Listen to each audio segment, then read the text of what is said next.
Hey, what is going on, crypto people? It is the Crypto Siege with another day in the life and the crazy life that is the digital asset space. Happy Wednesday to each and every one of you. Some interesting stuff to talk about today. What is the true reason for the SEC versus Ripple lawsuit? We're going to get into that today, and it makes perfectly good sense. It makes perfectly good sense. Remember back in the days of Stuart Aldo-Rabi and Brad Garlinghouse calling out a certain nation and the cryptocurrency that they were essentially just ruling over. Yeah, we're going to get into that. Listen, the market is doing, the market does. Shout out to freaking Network. Just going to say that right now. Excited about Network. Excited about Network. Excited about Songbird. We're going to get into that. Songbird, if you don't know, you better ask somebody. So listen, guys, this is your XRP Ripple daily news in around 0 to 10 minutes. So let's get into it. This is some very, very interesting stuff. I'm going to go over the market. You know how we do. We're going to go over the market because the market is doing what the market does. We'll go over the numbers just for the new people who don't know. The CoinGecko is the go-to spot.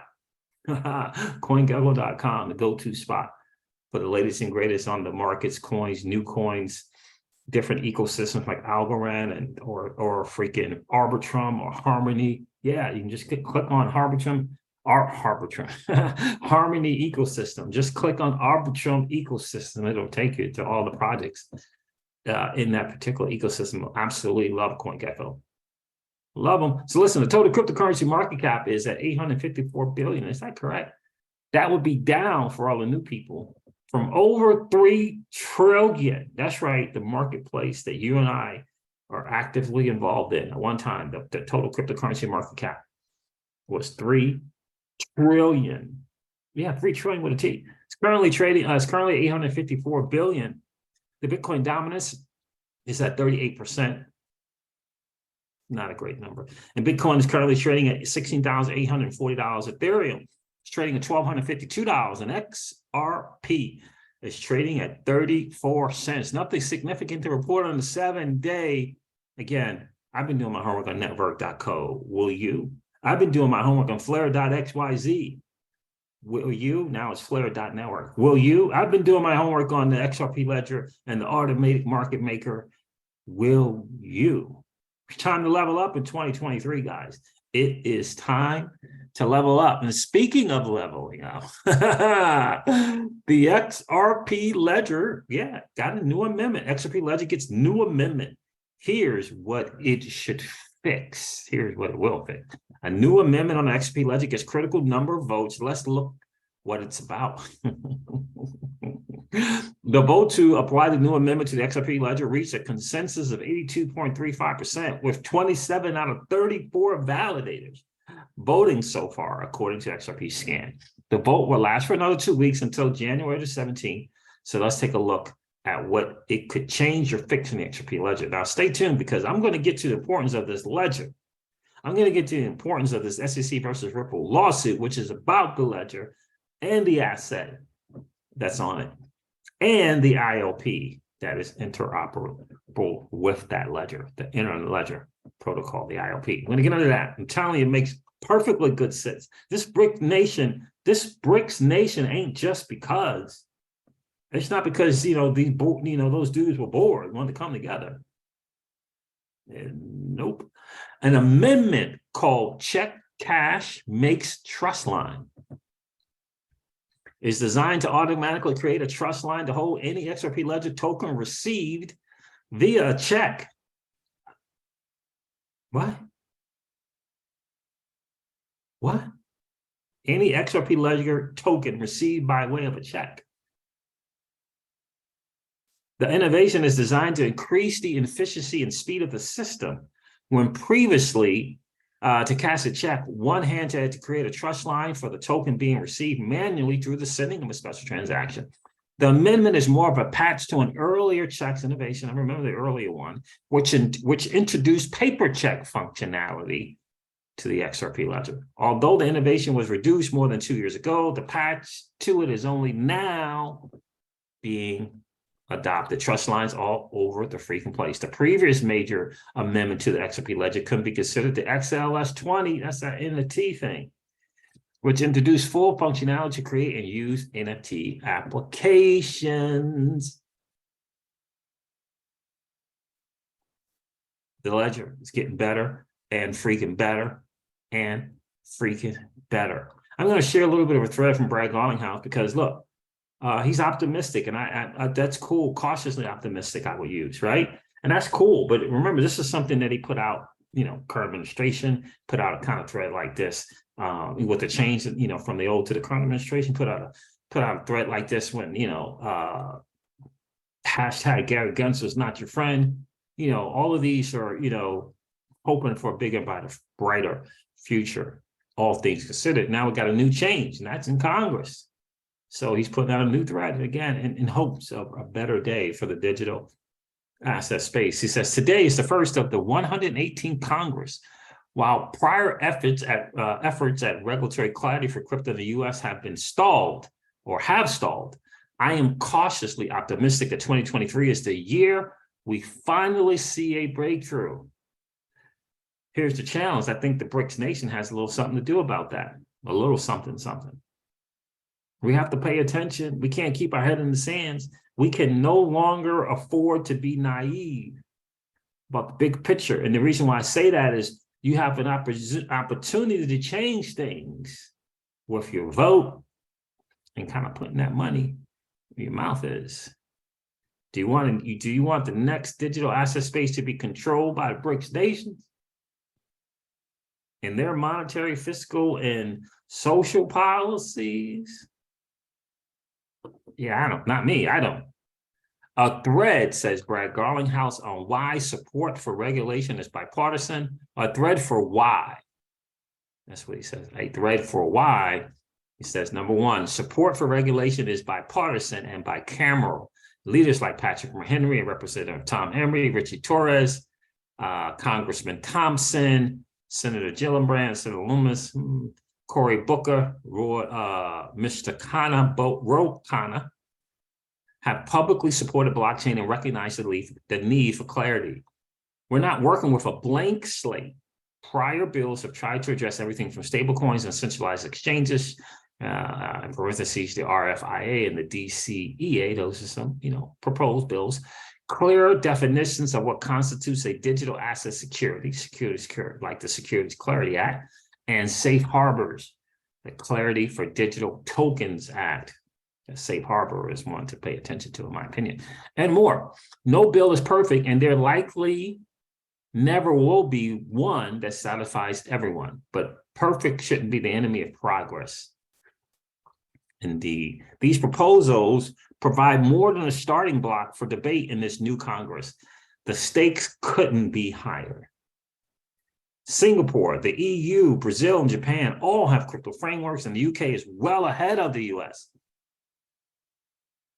But the lack of coordinated standards globally, or in the United States at all, continues to push business to countries with lower regulatory bars, with sometimes catastrophic results like FTX. Changing the status quo is never easy, but I believe that the will to act exists. The building blocks for regulation have been already been introduced, and we have a chance to get this right for millions of Americans who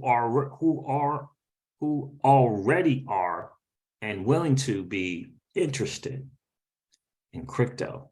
The 108th Congress has an historic opportunity before it to ensure the United States remains an innovation leader for decades to come. We hope it's one they take. Here's the challenge with that.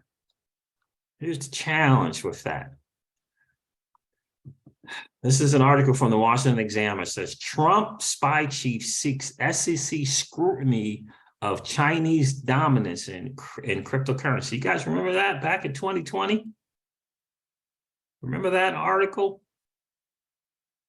It's interesting to me, but check out this thread from Patrick L. Riley. Patrick is the CEO of Reaper Finance. He's a former United States military officer. I think he was around, I don't know if he had 16 years left or 16 years in. 16 years in, I guess.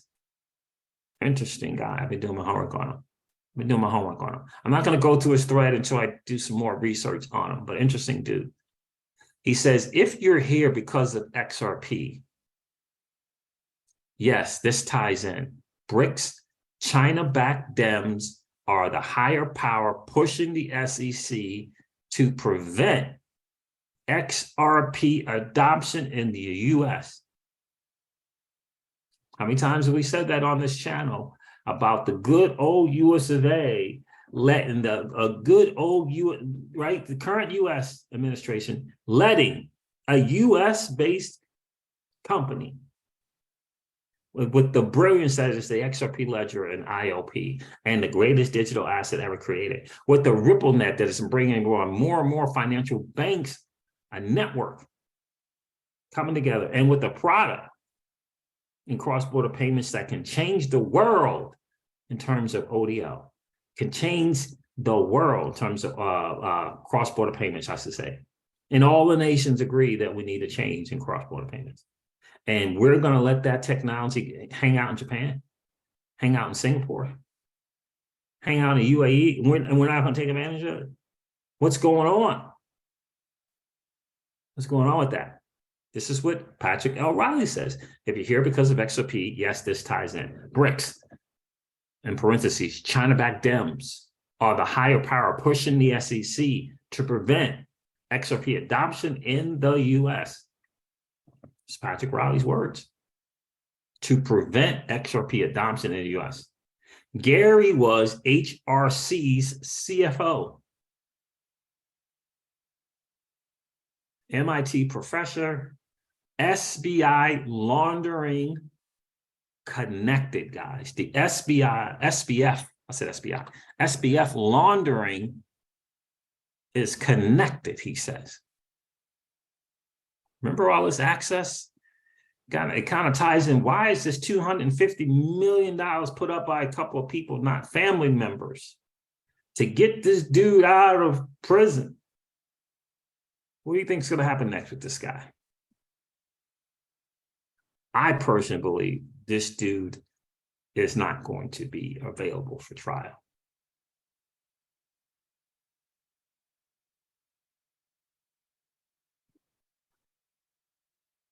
That's what I personally believe. Let's take a look at this article. It's just real quick.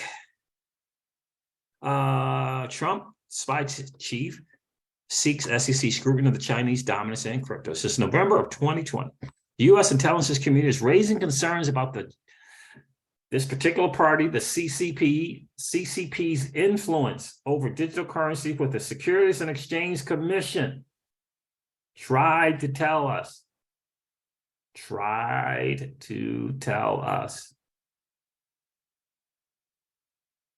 Guys, he tried to tell us. The next month, Jay Clayton dropped the lawsuit against Ripple after being warned by the likes of Joseph Grunfeld and others, prominent regulators, not to do it. And this same Jay Clayton is the same guy who helped the Alibaba group get what they wanted.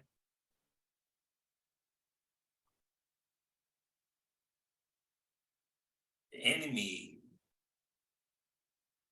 is amongst us, walking around in disguise.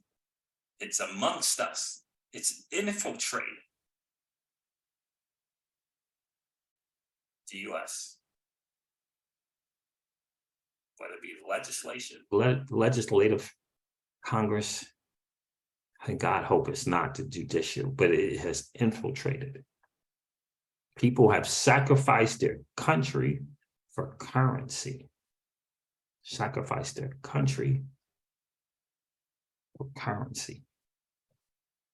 Cryptocurrency, central bank digital currency, cryptocurrency, central bank digital currency, and eCash are all being drawn into a multi-front global competition against Beijing for leadership of the world's economy.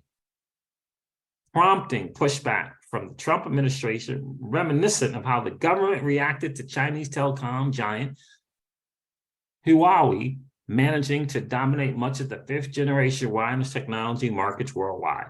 Meanwhile, experts and industry leaders are worried that the current BRICS nation is leaving the United States behind in the digital currency race. I can't say the word because you know how the shadow ban works. Can't say the word because you know how the shadow ban works.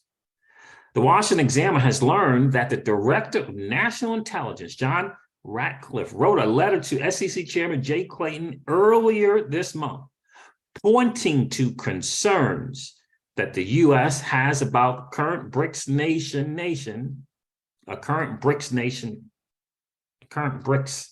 nation country sway over digital currency. Y'all know what nation and country I'm talking about. As more than half of the world's cryptocurrency mining operations are located in that country, and how that particular country's government is mulling its own state control. Well, that happened. This was in 2020. They were looking into it. Ratcliffe offered to have the senior economic intelligence of officials brief Jay Clayton on the matter. This is Jay Clayton's SEC people saying something to this. Chairman Clayton is committed to fostering innovation in the digital assets and digital payment space consistent with U.S. investor protection and anti-money laundering laws.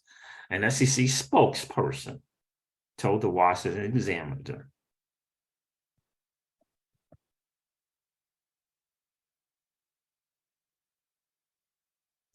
His work has included engaging directly with domestic and international counterparts, including acting comptroller Brooks, to ensure the U.S. can remain at the forefront of innovative financial and market technologies. End of quote. The letter, which has not been previously reported, signals a push by then President Trump's spy chief to convince the SEC to implement rules that make it easier for U.S. cryptocurrency companies to compete against those in control by that country that I can't say the name of. Attached was a copy of a letter Senator Tom Cotton sent Clayton over the summer. Cotton, an Arkansas Republican who has been heavily critical of that particular country, first sent a letter to Clayton in December of 2018, asserting that there is a need for the SEC to develop a clearer articulation of policy and ultimately formal commission guidance addressing digital currencies to ensure, listen to this, to ensure U.S. companies had the chance to lead. Someone has sold their soul, sold out their country, currency. The senator broached the same topic in a follow-up in July of 2020, letter to Ratcliffe and White House National Security Advisor Robert O'Brien, lamenting how so far the commission has concluded that only 2 digital assets should be considered non-securities, both controlled by that nation's country. I can't say the name. Cotton also argued that the continued lack of security not only hurts U.S. developed digital assets. Let me read it again. Cotton also argued that the continued lack of clarity not only hurts U.S. developed digital assets, U.S. developed digital assets. Now, who is the leader? Who is the front running company?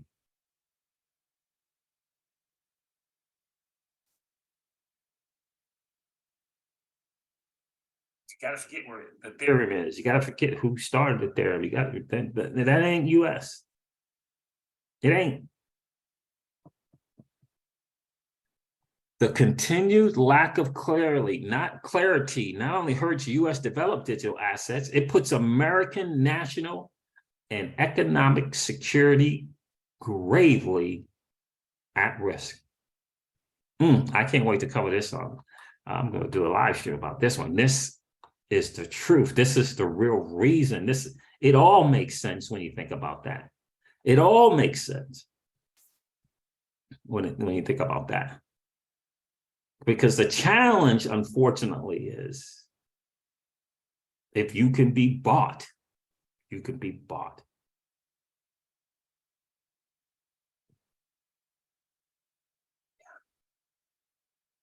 Some people looking to increase their net worth, and others are looking to political aspirations. The former SEC chair, in my opinion, was looking to increase the net worth. Current SEC chair, in my opinion, is out for political aspirations. And both have agreed to sacrifice their country to do so. All right, guys, listen, this wraps up your XRP Ripple Daily News in around 0 to 10 minutes. I hope it has been of value to you. If it has, do me a favor and hit that like button. And if you enjoyed the hangout, please consider subscribing to the channel and ringing that notification bell so that you know whenever we go live or whenever we upload a video. I'm going to end this one like I do all of my videos and remind you guys of this, that old money doesn't want you to win. They don't want us to win. They would rather that we remain a cog in their perpetual wheel of trading our time for dollars. They don't want us to play in the same playground that they play in, where we allow our money to work for us. This is our chance to win, guys. The digital asset space is our chance to win. We are in the midst of the greatest transfer of wealth in the history of man. Are you participating? Or are you standing on the sidelines? Here's what I do know, that the battle for you has already been fought, and the victory is yours. Go get it. I'll talk to you soon, guys. See ya. Bye.